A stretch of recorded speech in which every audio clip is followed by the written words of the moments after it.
Oke, jadi pada sebelumnya kita menghitung momen itu dengan yang namanya metode free and support. Ya. Jadi dianggap ujungnya adalah sendi. Nah, menurut Rowe, ya, jadi Rowe ini menggagas bahwa sebetulnya momen yang dihitung di dalam metode free and support itu masih bisa direduksi.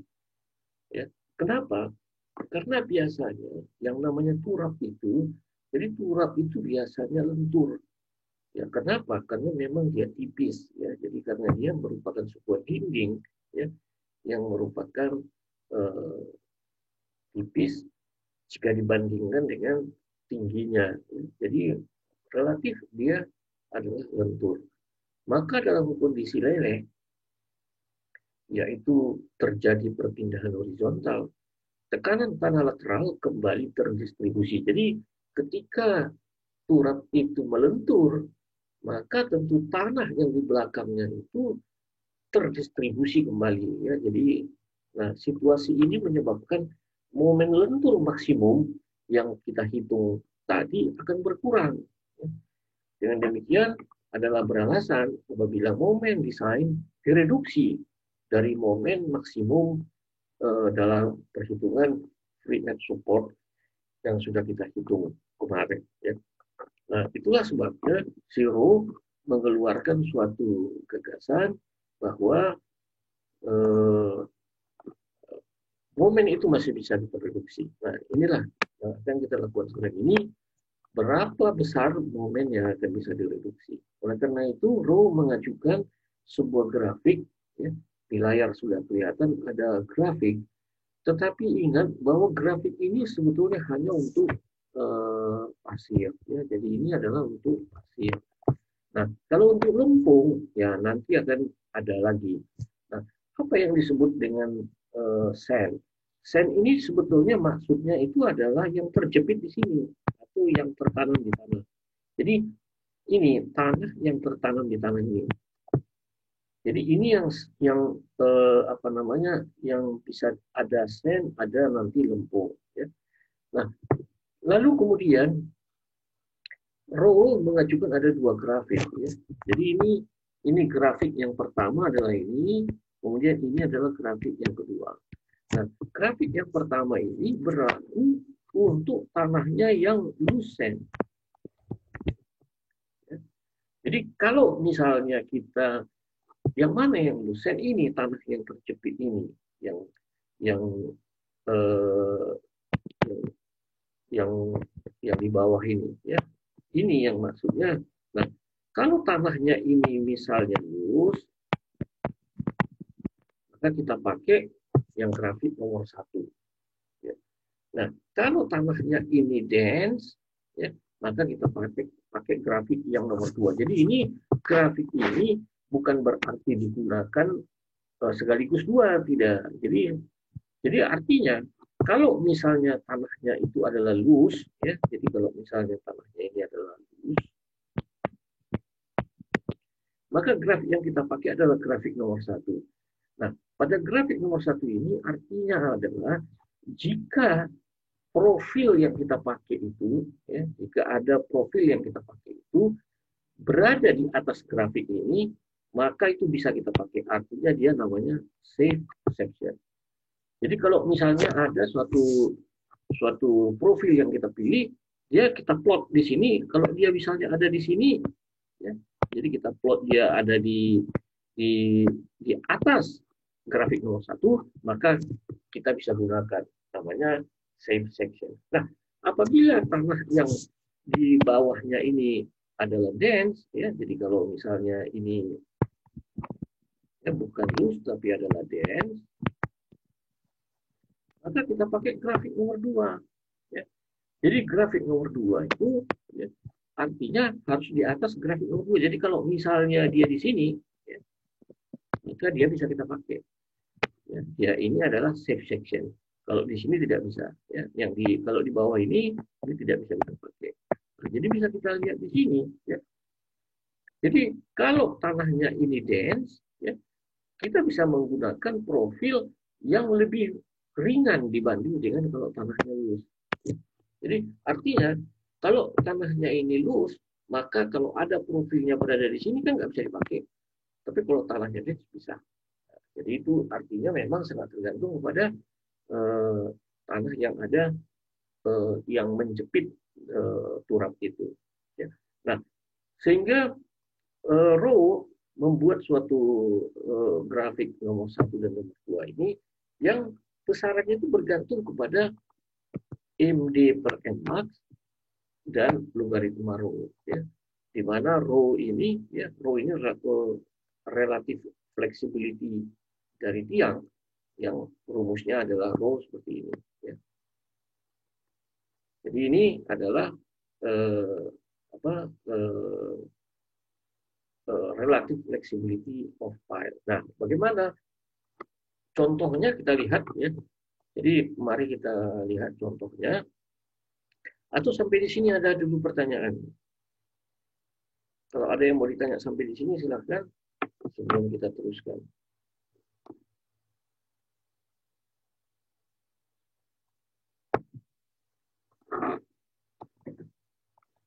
Oke, kalau tidak ada, saya terusin ke contoh. Nah, ini contoh bagaimana nanti kita menggunakan momen reduksi Rho. Ya. Ini adalah contoh, ini dari contoh sebelumnya sebetulnya. Jadi kalau kita lihat pada contoh di sebelumnya, ya ini ada dan sudah dihitung, ya ini sudah dihitung, ya di mana hasilnya adalah ya jadi bisa dicek kembali ya. Nah, ini hasilnya adalah ini ya. Tadi kita katakanlah misalnya E-nya, ini adalah elastik modulus dari baja, kemudian sigma labelnya adalah ini, lalu kemudian kita dapatkan ini. Jadi dari hitungan sebelumnya itu sudah diperoleh ya H aksennya itu atau kebutuhan panjang turapnya itu sudah diketahui ya segini 14,48 meter ya. Lalu juga apa? Diperoleh momen maksimum ya. Sudah diperoleh momen maksimum. Momen maksimum adalah 344,9 kilonewton ya. Nah, jadi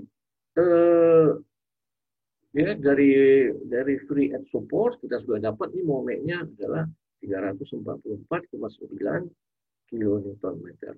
Nah, ambillah di dalam penyelesaian ini kita akan menggunakan momen reduksi Rho. Ya. Lalu kemudian yang kita pilih beberapa profil. Ya, dalam contoh ini katakan kita pilih 2 profil. Ya. Yang pertama adalah ini. Ya.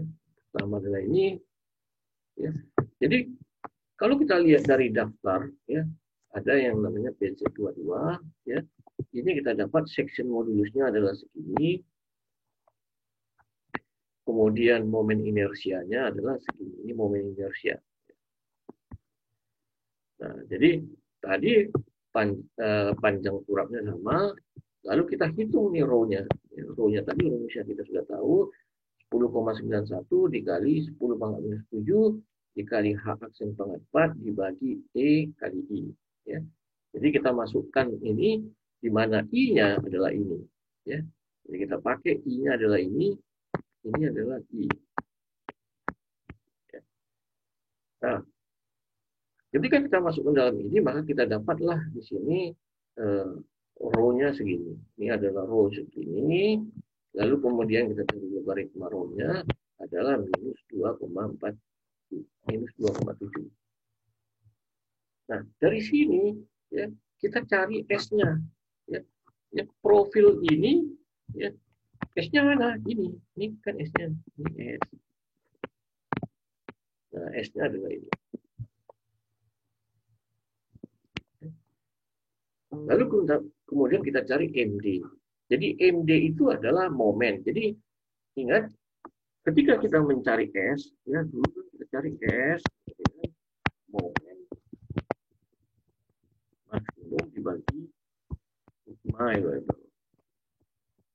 Sama juga, ya. Jadi momen itu ya dalam hal ini MD sama dengan S kali sigma available. Jadi MD itu adalah moment design. Jadi apa arti moment design? Moment design itu adalah kalau ada suatu turap, ya katakanlah misalnya PZ22, kita tahu S-nya. Kalau kita tahu S-nya, maka kita bisa hitung namanya MD, yaitu moment design. Artinya momen yang disediakan oleh turap itu. Artinya turap itu bisa nanggung momen lentur berapa besar. Nah, itu yang disebut dengan MD.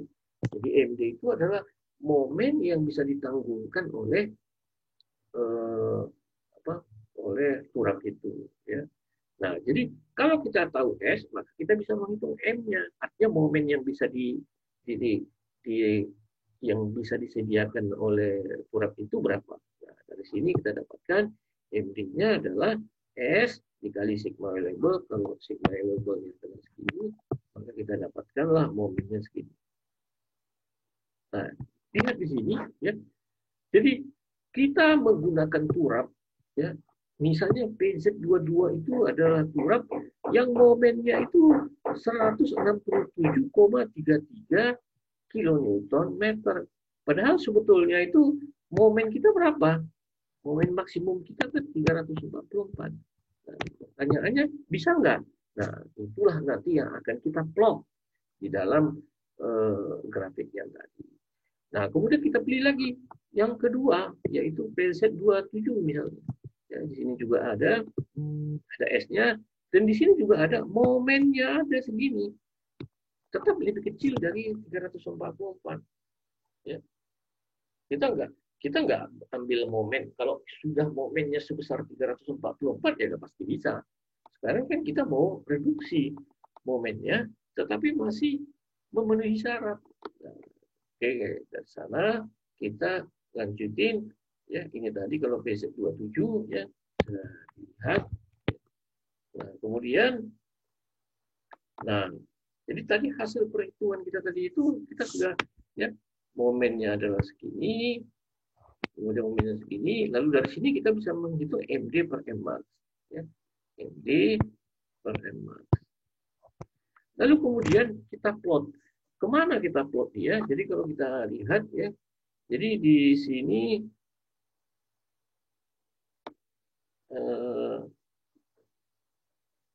nah, di sini itu kita katakan di sini itu ya ini adalah ya V-nya ya ini adalah V-nya sama dengan 30. Ya. Nah, kita anggap bahwa dia adalah loose.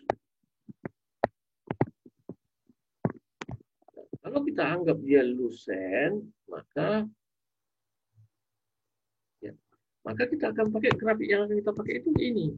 Kita pakai grafiknya ya. Nah, kita plot dia. PZ22. Kita plot di mana dia? PZ22 itu logaritmanya adalah minus 2,7. Nah, kira-kira minus 2,7 itu. Ya, ini minus 2,7. Lalu kemudian MD per Mmax-nya 0,485. Ya. MD per Mmax-nya ini 0,485. Jadi kira-kira ini adalah 0,485. Maka kita plot, maka dapatlah PZ22 di sini. Nah, karena PZ22 itu berada di mana dia? Dia di bawah garis ini kan. Di bawah grafik yang ini. Di bawah grafik ini. Ya. Jadi kalau di bawah grafik itu artinya apa? Unsafe section. Jadi artinya apa? Artinya PZ22 ini nggak bisa dipakai. Nah, lalu kita plot PZ27. PZ27 ini adalah minus 3, ini ya. Dan ini maka kita plot dia di sini. Ini PZ27. Nah, artinya apa? Dia berada di atas grafik ini. Kalau di atas grafik itu artinya dia adalah safe section. Jadi PZ27. Maka kita katakan PZ27 lah yang akan kita pakai. Nah, coba lihat tadi ya. Dia momennya hanya segini. Jadi PZ27 itu momennya hanya 284.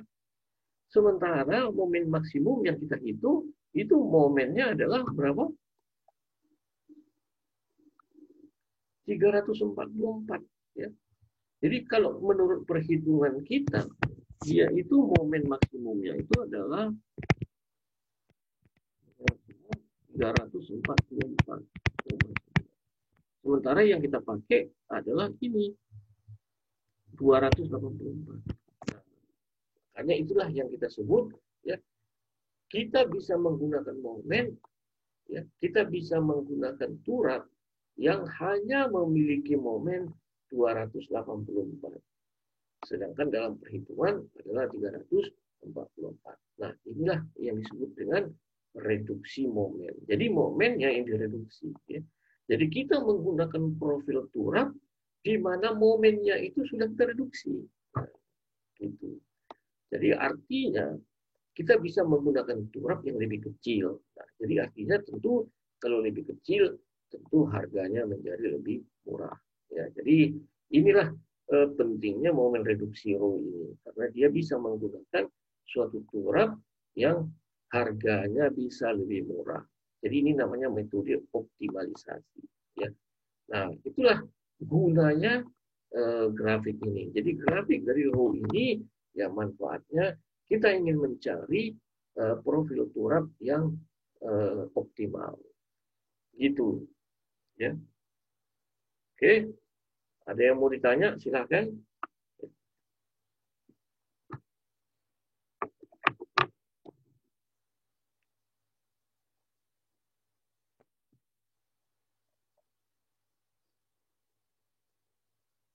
Silakan kalau ada yang mau ditanya,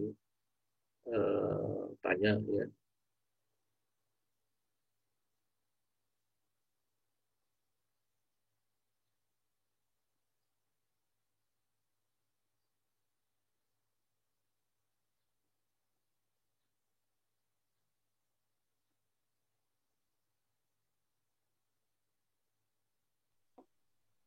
Maaf Pak, saya ingin bertanya Pak. Iya, ya. Untuk menghitung S itu kan rumusnya menggunakan momen maksimum dibagi sigma allowable-nya ya Pak. Nah, dengan begitu bukannya berarti MD dan Mmax-nya nilainya sama ya Pak? Saya kurang paham Pak. Terima kasih Pak. Ya, jadi itu kalau kita menggunakan, kalau misalnya kita tidak menggunakan momen reduksi row, ya. Jadi kalau kita tidak menggunakan momen reduksi row, tentu untuk mencari profilnya adalah momen maksimum dibagi dengan sigma allowable. Nah, cuman itulah dikatakan bahwa sebetulnya itu S atau profil yang kita peroleh langsung dari free edge support itu tanpa kita melakukan reduksi row, sebetulnya itu row ingin mengatakan bahwa turap yang kita pakai itu masih bisa kita optimalisasi. Bukan kita nggak bisa dipakai karena udah pasti aman kan. Kalau kita pakai dengan free edge support itu pasti aman. Cuman itulah keuntungan dengan menggunakan momen reduksi row. Jadi si row ini makanya dia mengajukan teori bahwa sebetulnya turap itu masih bisa kita reduksi momennya. Kalau kita reduksi momennya, maka artinya bahwa turap yang kita pakai bisa lebih efisien. Itu sebetulnya. Jadi bukan bukan tidak sama. Kenapa tidak sama? Karena kita plot ke dalam momen reduksi ini tadi, karena kita plot ke dalam grafik ini. Ya. Kalau kita tidak plot ke dalam grafik ini kan kita nggak tahu. Ya. Itulah gunanya. Makanya namanya grafik ini adalah grafik row. Ya. Artinya kita bisa mengurangi momennya tentu kita plot ke dalam grafik ini. Ya. Jadi kalau misalnya kita menggunakan momennya sebesar ini tadi, maka pastilah dia nanti akan berada di atas ini. Pasti di atas mungkin apa mungkin di sini, apa di sini ya itu udah pasti dan pasti dia udah oke. Cuman kalau kita menggunakan grafik row ini kita bisa kurangin itu profilnya itu. Jadi profil itu S itu kan menunjukkan jadi S itu artinya itu besar karena itu kan namanya S itu kan satuannya adalah volume ya. Jadi S itu satuannya adalah apa? Meter kubik per meter. atau bisa per meter, per tiang. Jadi meter kubik itu artinya apa? Volume kan? Volume ini apa? Volume itu kan besar. Semakin besar volumenya, besar nggak kelihatan barangnya? Kelihatan besar. Ya, karena volume, isi, besar isinya, lebih besar isinya, artinya dia lebih banyak. Gitu. Nah, jadi kalau kita kurangi momennya, artinya apa? Artinya kalau momennya berkurang, S-nya juga berkurang. Gitu. Karena sigma level kan sama kalau kita menggunakan material yang sama. Jadi kalau materialnya yang sama, keluar dari pabrik yang sama, ya kalau momennya lebih kecil, tentu S-nya juga lebih kecil. Ya, jadi tidak mungkin sama. Jadi kamu yang tadi sama itu karena profilnya itu tidak sama. Ya. Gitu. Oke. Ada lagi yang mau ditanya?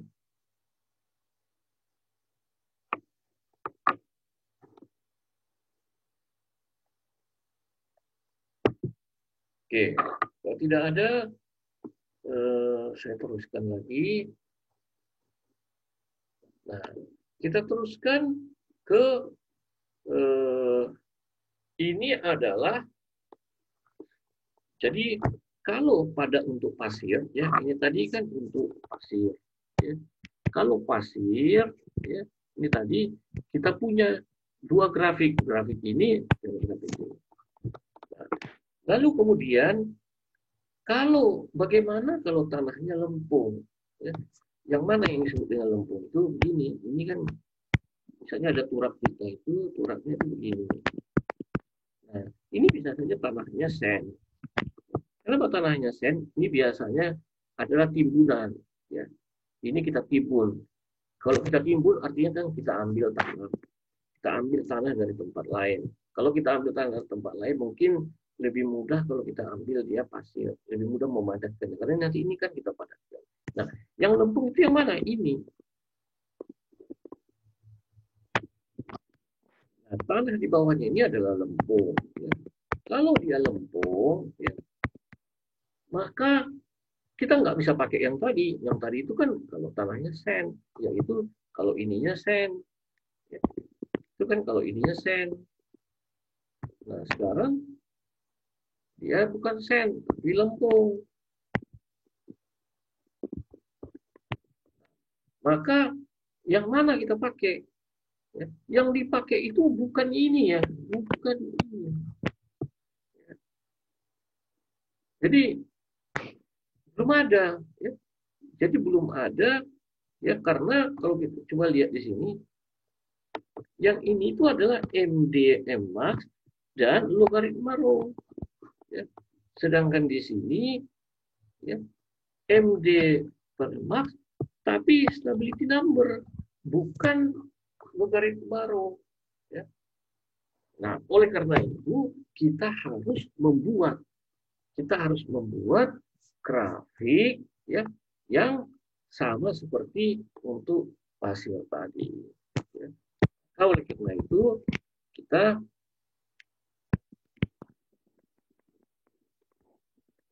harus membuat. Jadi perhatikan di sini, saya. Nah, kita harus membuat grafiknya dulu, grafik yang lebih kurang sama seperti yang tadi, yaitu ya, di sini adalah MD max, di sini adalah logaritma. Nah, tetapi apa yang mau kita bikin di sini? Mana dia ininya? Bagaimana membikinnya? Nah, oleh karena itu, itulah kita menggunakan ini. Kita menggunakan ini. Ya. Oke. Nah,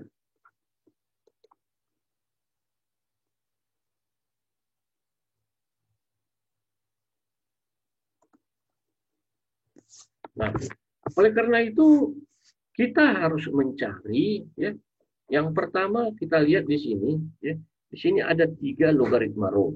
Ini ada logaritma rho minus 2,0, logaritma rho minus 2,6, logaritma rho minus 3,1. Nah, inilah yang kita plot nanti di sini. Ya. Jadi Kalau misalnya ini kita katakan ya titik ini misalnya minus 4,0, kemudian katakanlah di sini minus 3,0, katakanlah misalnya di sini minus 2,0. Nah, perhatikan di sini bahwa jaraknya ini harus sama ya. Jadi kalau di sini minus 4,0, sini minus, nah ini kan makanya ini harus dibikin dalam grafik yang betul ya. Jadi kalau misalnya dari sini ke sini jaraknya misalnya 3 cm, tentu dari sini ke sini juga jaraknya 3 cm. Ya, jadi harus digambar dengan betul. Nah, kemudian ya, misalnya ini kita katakan ya, ini berapa? 0,5 misalnya, ini saya sebut misalnya 0,6, kemudian ini misalnya 0,7, kemudian ini 0,8, ini juga dengan skala yang betul. Nah, maka kalau oleh karena itu kita harus mencari juga apa yang disebut dengan stability number dan alpha. Ini kan bisa dicari. SN-nya berapa? Ya, 1,25 dikali C. C-nya itu apa? Ya, C kohesi dari lempung yang di bawah itu kan.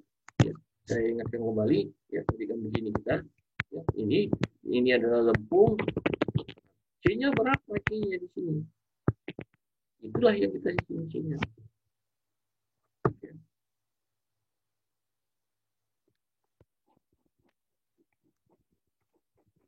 Nah, lalu sebagai contoh ya, ini sebagai contoh supaya gampang nantinya. Misalnya saja sesudah kita hitung ini kan tergantung pada L1, L2 ya. Katakanlah misalnya SN-nya itu sama dengan 1. Ya, katakan misalnya ini sebagai contoh supaya ini katakan SN sama dengan 1. Lalu kemudian alfa. Alfanya katakanlah misalnya kita hitung alfanya misalnya sama dengan 0,8 misalnya. Nah, tentu ini pertama nanti ketika ada soalnya ya kita hitung dulu SN dan alfanya. Nah, kalau untuk logaritma rho-nya minus 2 berarti di sini ini adalah ini ya untuk logaritma rho minus 2. Lalu kemudian kalau SN-nya adalah 1 ya berarti dia 1 saya garis ini. SN semua sama dengan 1. Kalau logaritma rho sama dengan 2, ya, SN sama dengan 1, maka kalau alfa sama dengan 0,8, ya berarti kan dia di sini. Nah, kalau itu saya tarik garis ke sana, misalnya, nah kira-kira seperti itu. Ini adalah, tentu ini adalah 0,7, ya. Berarti kira-kira berapa itu? Katakanlah misalnya 0,7, ya, 0,7 0,7 kita katakanlah bisa begini.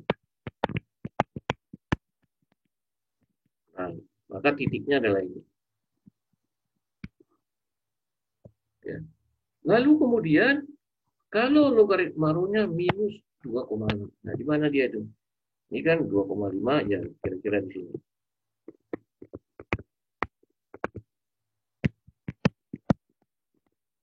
Ya, gitu. Nah, lalu alfanya 0,8 berarti dia di sini. Ya, berarti dia adalah dari sini. Dia ini. Kira berapa ini? Ini mungkin katakanlah 0,6 sini 0,7 ya. Berarti 0,6 sini kira-kira di sini. Maka saya plot lagi di sini. Lalu kemudian untuk logaritma rho minus 3,1. Ya, perhatikan di sini kira-kira di sini. Berapa MD per M max ya? Berarti karena 0,8 tadi berarti ini.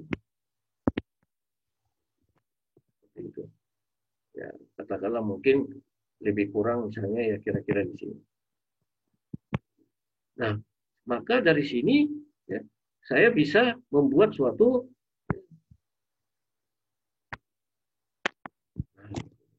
jadi sudah punya kita sudah sama kayak yang tadi. Ya, di sini adalah T, di bawahnya adalah ansih, gitu. Maka sesudah ini jadi, ya, maka kita plotlah semua profil di sini, ya. Apakah di atas, apakah di bawah. Nah, itulah, jadi bukan langsung digunakan grafik yang sebelah kiri ini, tetapi kita buat dulu untuk yang lempung. Ya. Jadi kalau untuk yang lempung, maka kita buat dulu grafiknya. Ya. Jadi bukan ini yang dipakai, ya, bukan ini yang dipakai secara langsung. Ya. Kalau untuk sen memang sudah dibuat oleh row langsung.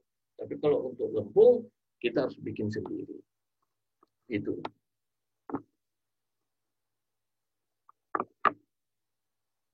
Oke. Oke, sampai situ silakan kalau ada yang mau ditanya. Ya.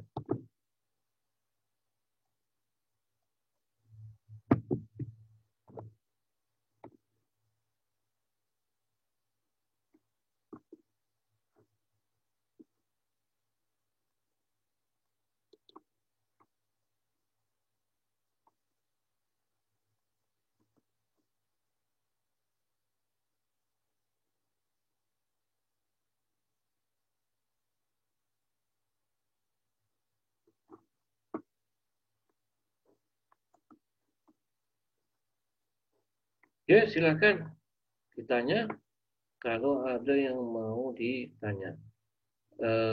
Minggu ini saya akan berikan tugas terkait dengan momen reduksi row ini. Ya, silahkan ditanya, ya, karena nanti akan mengerjakan PR.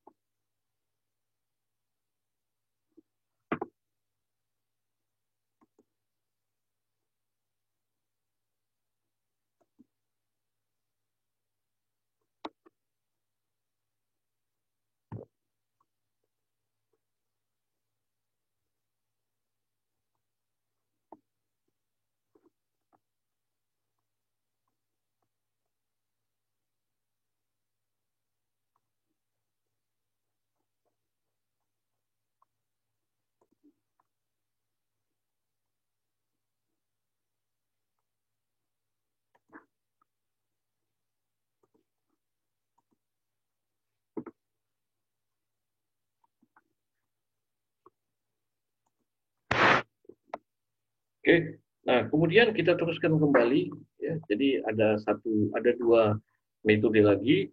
Yang pertama metode computational pressure diagram. Ya, ini sama kayak diagram chart yang kemarin. Kita punya diagram chart, ini namanya adalah diagram komputasi pressure. Jadi pressure-nya yang nanti kita hitung, ya. Jadi metode ini, ya, jadi terlihat di sini, ya, lihat bahwa metode CPD ini atau computational pressure diagram, ya, atau kita sebut dengan misalnya metode CPD. Jadi metode ini sebetulnya itu di mana mau distribusi tegangannya ini, ya.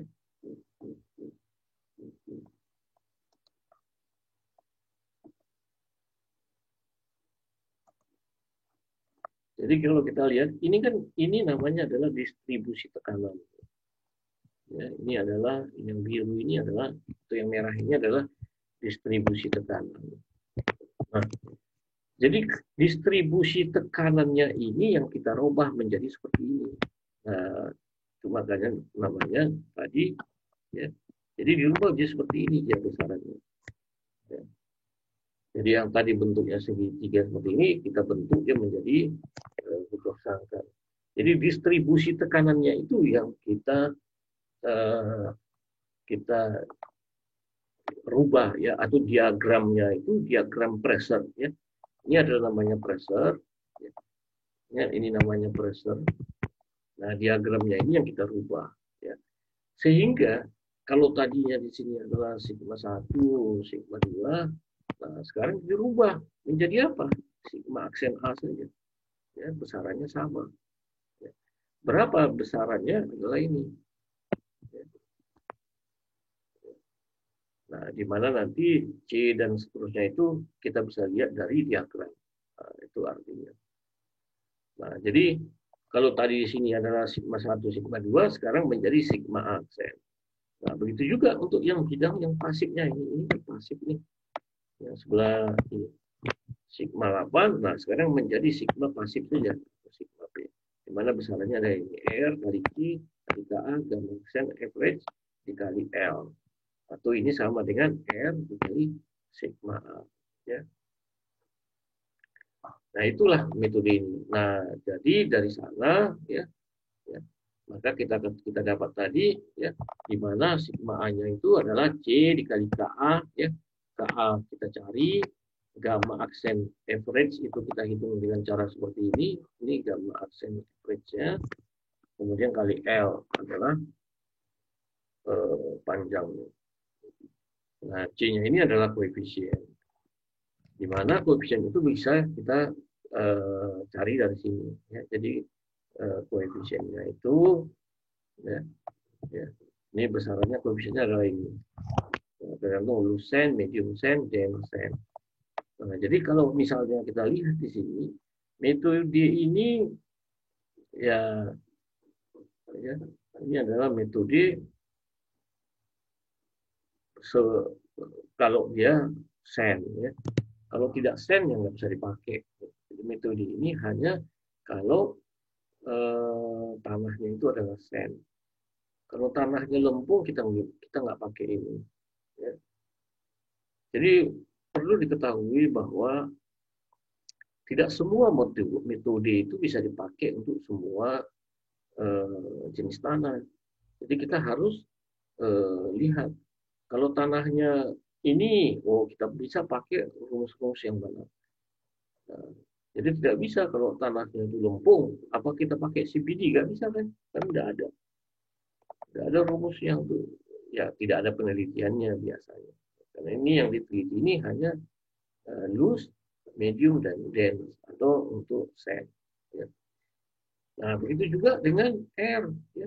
Lalu kita hitung R-nya. R-nya bisa kita hitung dengan menggunakan ini. Ya.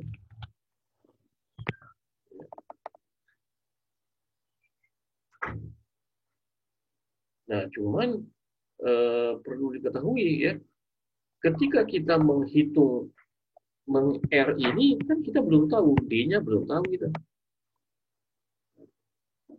Nah, jadi biasanya itu ini istilahnya itu dengan cara coba-coba dulu. Kita coba R-nya dulu berapa, ya kita bisa cari R-nya dari sini.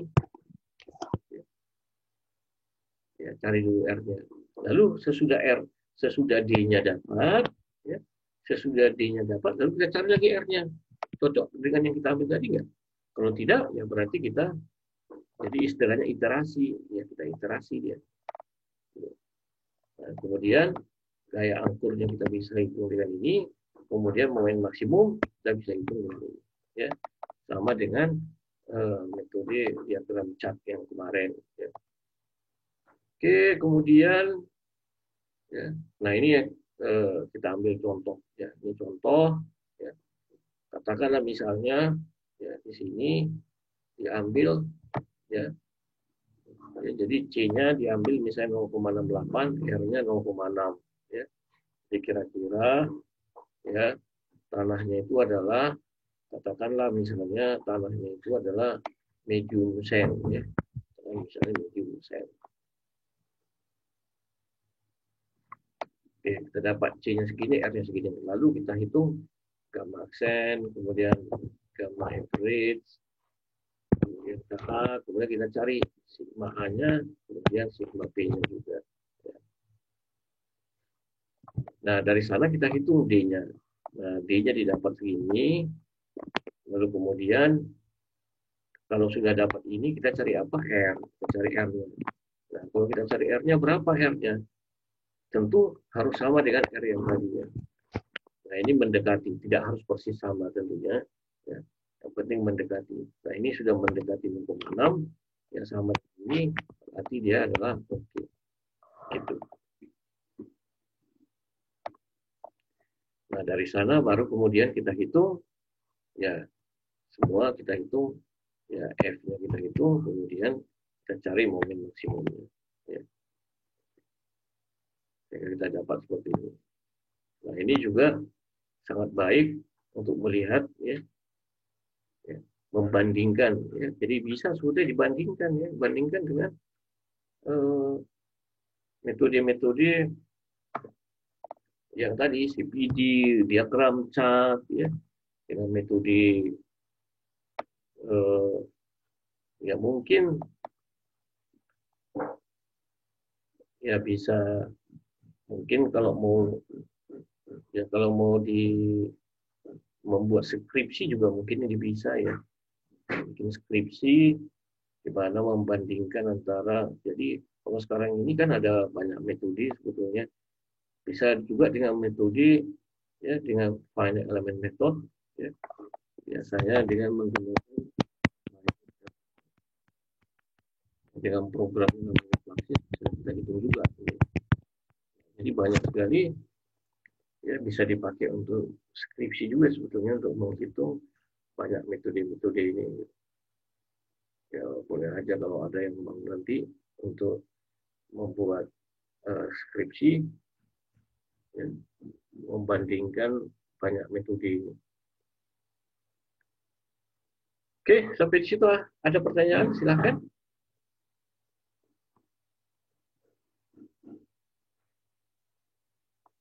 Silakan kalau ada yang mau bertanya.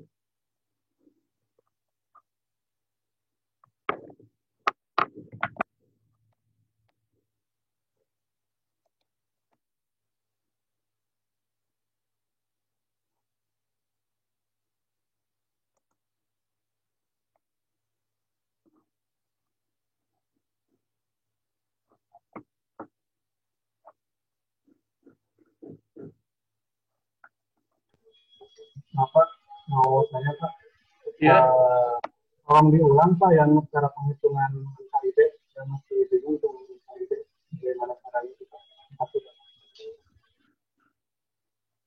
nggak dengar suaramu itu. Suaranya pecah. Nggak tahu apa yang kamu bilang itu apa.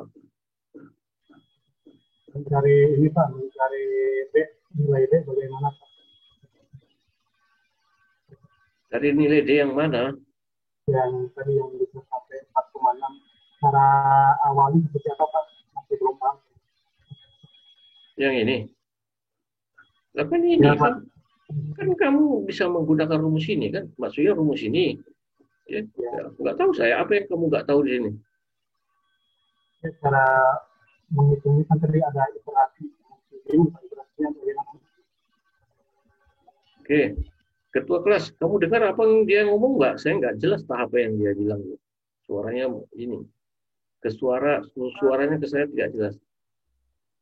Sepertinya maksudnya untuk menghitung D di awal tadi kan dibilang dicoba-coba ya Pak. Dicoba menggunakan R 0,6 dulu. Terus untuk perhitungan D-nya gitu Pak maksudnya mungkin. Ya, makanya itu pertama kan kita cari dulu, kita tentukan aja dulu C-nya berapa, R-nya berapa. Nah, jadi R-nya itu tentu saja R-nya itu nanti harus kita ya. Jadi R-nya tadi kan kita misalnya kita bilang R-nya 0,6. Oke, nanti kita harus hitung lagi R-nya ini. Nah, hitung lagi R-nya. Kan rumus R-nya ada kan. Nah, R yang ini dari mana dapat? Kita dapat dari sini. Kita bisa, makanya kan kita tentukan misalnya dia apa medium sense. Oke, makanya dia tadi dikatakan atau dense, ya. Kalau dense maka boleh tambah R-nya misalnya 0,6. Nah, ditentukan dulu C-nya dan R-nya. Nah, makanya ini tadi, kalau kita ambil R-nya 0,6, maka bisa kita hitung, ya.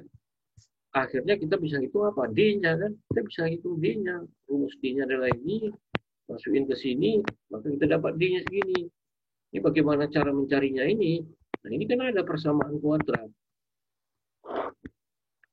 Ya. Dari sini, sesudah kita dapat D-nya segini, maka kita masukin mencari R. Ya, D-nya 4,6. Kalau D-nya 4,6, nah ini berapa R-nya ini? Kalau mendekati 0,6 berarti oke.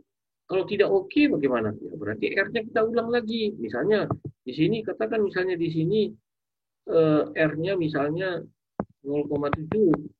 Ya nggak oke, maka ganti di sini R-nya 0,7. R-nya 0,7, ya baru kita lagi ulang-ulang, kita dapat D-nya tentu berubah. D-nya berapa?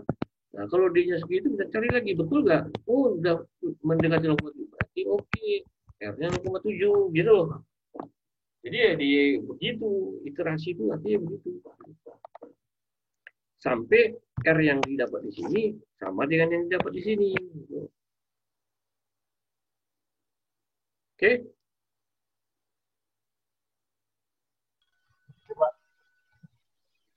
Oke, jadi apa namanya?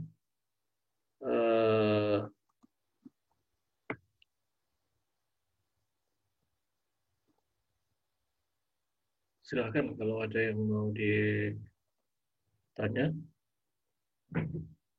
Ada? Kalau tidak ada kita terusin ya. Sedikit lagi tentang desain turap ya.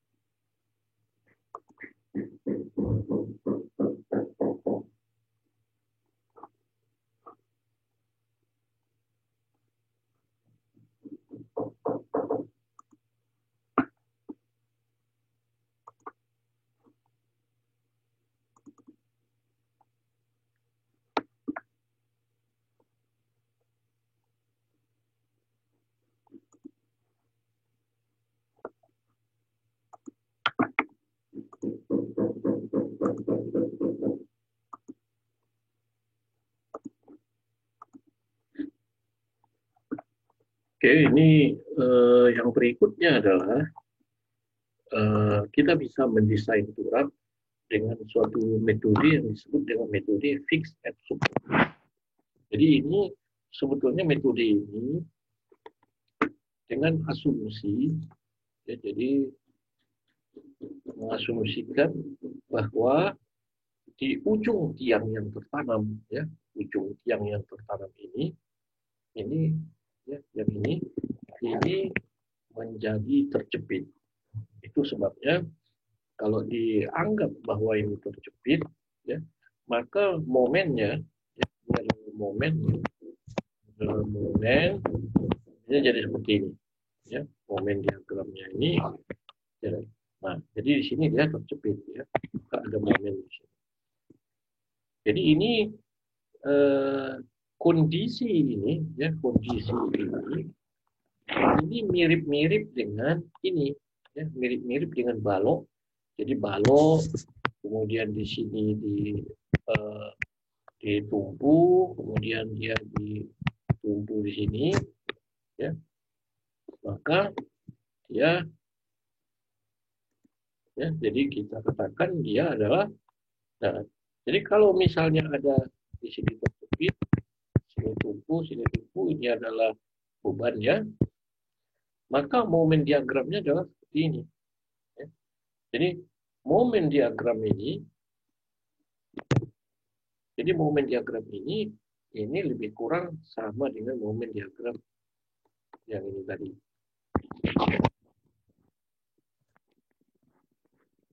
Ya. Jadi ini sama dengan ini. Ya. Jadi kalau misalnya ini kita putar, ini maka persis sama, ya, yang ini sama dengan ini. Nah, itulah sebabnya untuk menyelesaikan ini, ini kita mengambil kesamaan dengan yang ada di sini. Nah, ini yang kita sebut dengan equivalent beam solution. Ya. Sehingga, ya,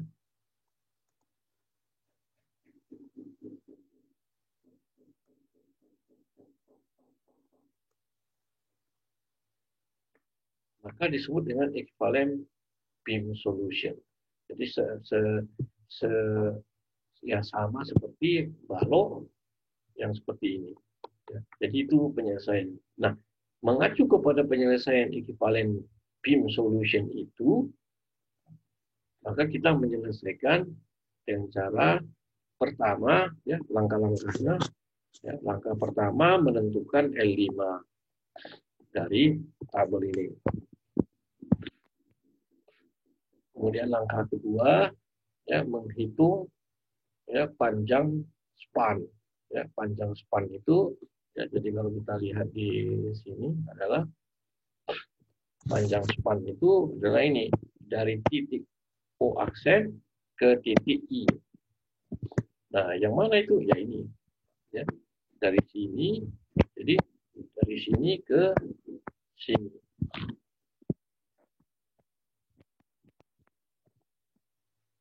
Ya. Atau yang mana itu? Ya ini. Nah, jadi itu yang disebut dengan span. Ya. Nah, ini dia. Atau kita sebut dengan L aksen. Ya. Maka kemudian kita menghitung W. W itu adalah total beban yang sepanjang span tadi, yaitu L aksen. Atau ini sama dengan, ya, luas tekanan antara O aksen dengan I.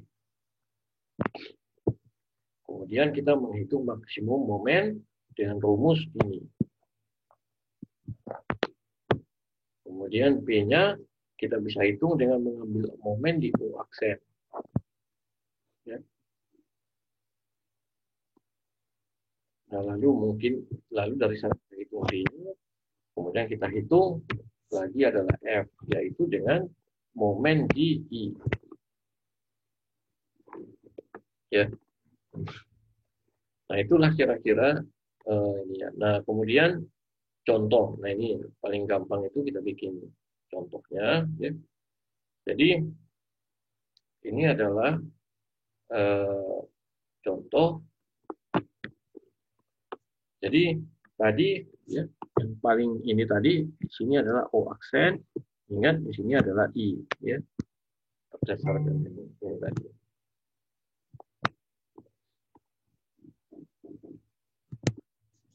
Nah, lalu, ya, pertama mencari L5, ya, L5 dari tabel itu kita bisa cari sehingga kita dapatkan L5 dalam segini. Kemudian kita mencari W. W itu tadi adalah luasan, ya. Ya. Jadi W itu adalah ini adalah luasan mana? Luasan ini. Luasan dari ini.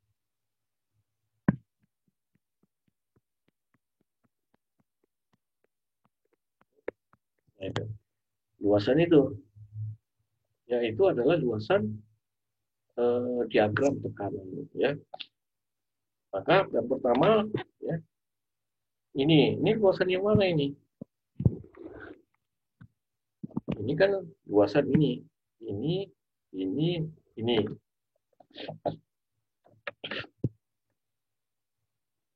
Nah, yang ini luasan mana? Ya ini. Dan yang ini adalah yang ini. Jadi itu adalah menganggapnya seperti jajaran genjang, ya. Jadi ini adalah luasan-luasan jajaran genjang.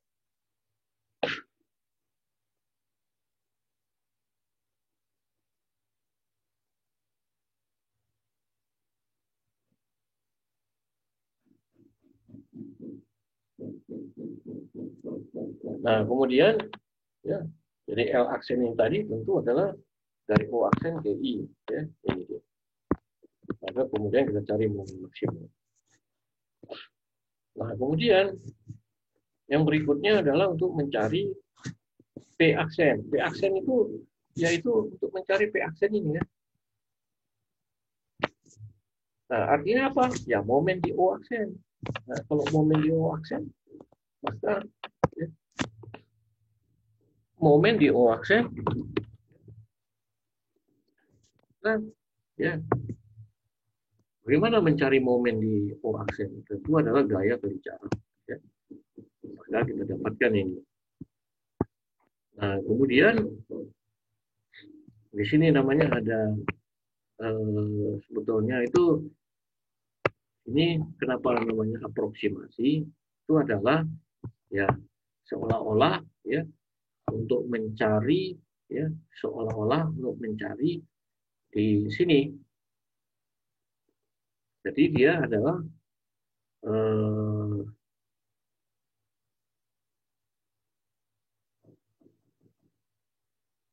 jadi dia kan tadi momen di O aksen.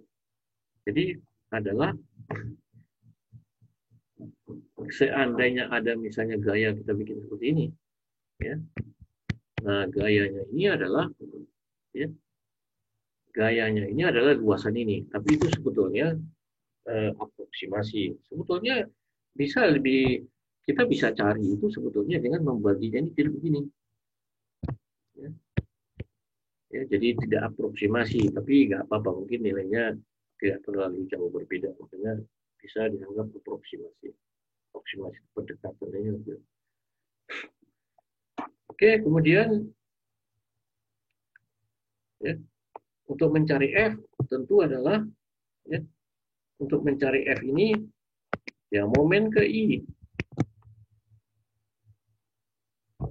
Ya, maka kita dapat seperti itu. Oke. Ya, jadi seperti itu untuk yang fixed and support. Nah, jadi sebetulnya ya,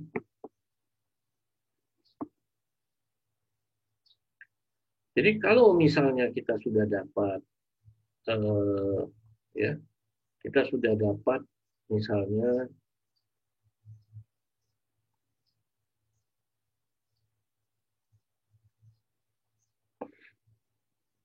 oleh karena di sini ini harus ada momen ya, maka sebenarnya kita bisa jadi ketika kita mencari kita sudah dapat misalnya W lalu kemudian kita cari momen.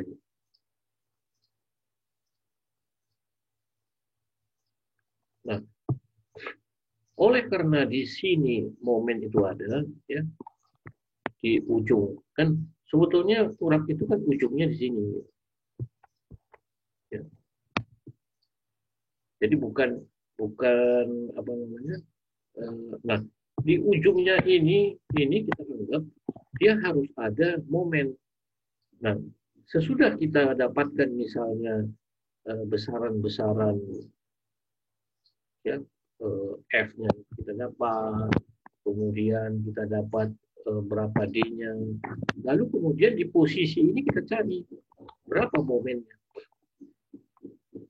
Nah, momennya itu harus ada. Kalau tidak ada momennya, ya artinya dia kan tidak terjepit. Gitu. Jadi harus kita buktikan bahwa dia terjepit. Oke, oke. Ada pertanyaan sampai di situ? Nah, itu kira-kira seperti itu untuk fixed and support ya. Mungkin nanti PR kita nanti momen reduksi row ya, baik yang pasir maupun yang lempung ya. Untuk yang fixed and support mungkin tidak perlu kita ada tugasnya. Karena memang ini pun jarang dipakai fotonya ya. Jadi sangat jarang sebetulnya orang menggunakan metode fixed and support ini. Yang paling sering itu tentu menggunakan momen reduksi row ya. Oke, saya kira ini kuliah kita sampai di situ hari ini. Kalau misalnya sudah nggak ada pertanyaannya, kalau masih ada pertanyaan silakan ya. Bahannya ini juga sudah ada di pos. Nanti PR-nya juga akan saya berikan ke pos ya. Nah, seperti biasa ketua kelas silakan nanti di absen ya. Absennya serahkan ke saya. Oke, silakan kalau masih ada yang mau ditanya lagi.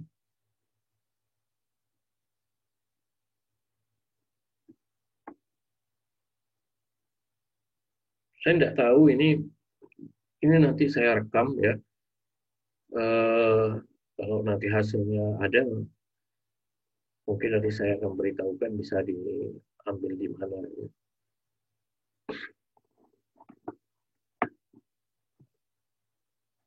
Oke, saya kira kalau tidak ada lagi, saya ingin tutup kuliah ini.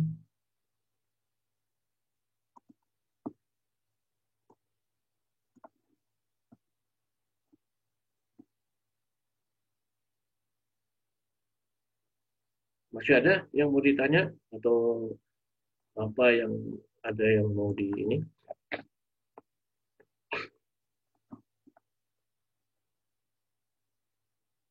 Oke, kalau tidak ada saya kira sampai di situ saja saya tutup. Ya. Assalamualaikum warahmatullahi wabarakatuh. Waalaikumsalam warahmatullahi wabarakatuh. Waalaikumsalam warahmatullahi wabarakatuh.